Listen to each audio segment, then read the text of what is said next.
Je me souviens de mes 15 ans comme si c'était hier.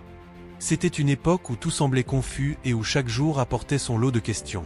À cet âge, je pensais que je savais tout sur moi-même. Mais je me trompais. J'étais une fille réservée, souvent plongée dans mes livres ou mes pensées. Mon petit monde était calme et prévisible, presque rassurant. Mais ce monde avait une étoile, une personne qui illuminait chacune de mes journées, Léla. À l'école, je passais le plus clair de mon temps avec elle. Elle était tout ce que je n'étais pas. Extravertie, drôle, lumineuse. Avec Léla, le monde semblait plus simple, plus beau. Elle avait une façon unique de voir la vie, une énergie qui attirait les gens à elle, et moi, je ne faisais pas exception. Nous faisions tout ensemble, étudier, rire, partager nos secrets les plus profonds. Mais un jour, quelque chose a changé. Ce n'était pas brusque, pas comme dans les films où une révélation frappe comme un éclair. Non, c'était subtil, progressif. Je remarquais de petites choses.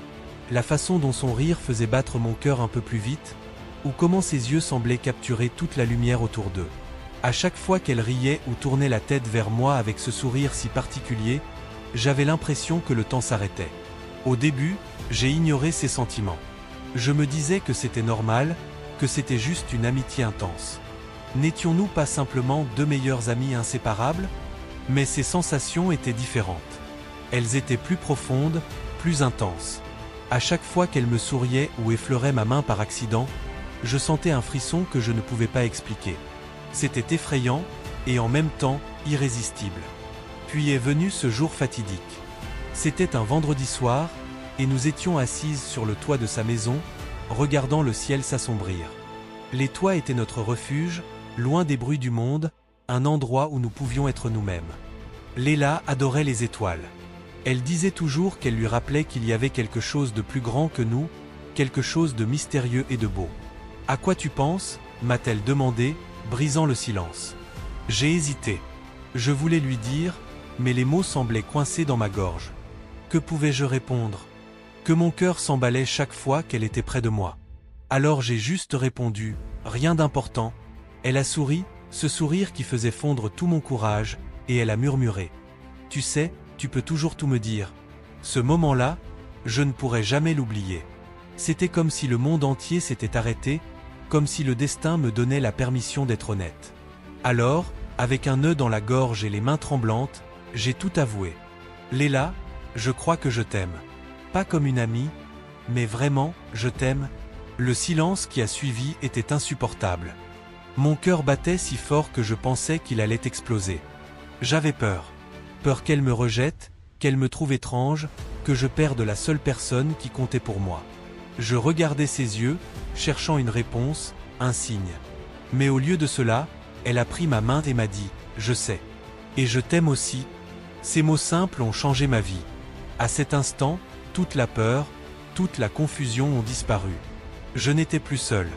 Nous avons passé le reste de la soirée à parler, à rire, et pour la première fois, je me sentais entièrement moi-même. Cependant, notre bonheur n'a pas duré.